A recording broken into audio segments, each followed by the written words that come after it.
I would like to express the uh, grief and share that with the people of Turkey.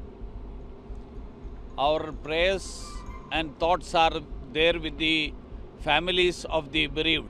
At present, there are 4 teams working on the ground, 2 rescue teams including the dog squads, and then 2 medical teams. So India stands ready to extend support to the people of Turkey in this hour of grief.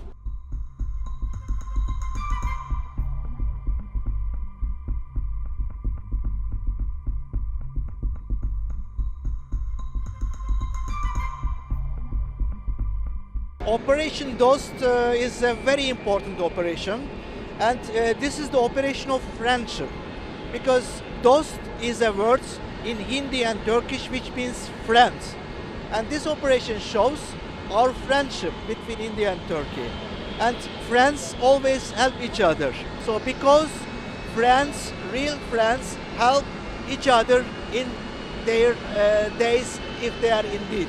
It will be helpful for Turkey. Of course, because what we would need in Turkey, especially in the first 72 hours, is search and rescue actions, together with emergency medical aid, and everything is, the start of the Operation Dost. It includes search and rescue teams and emergency medical aid. That's why it's very helpful.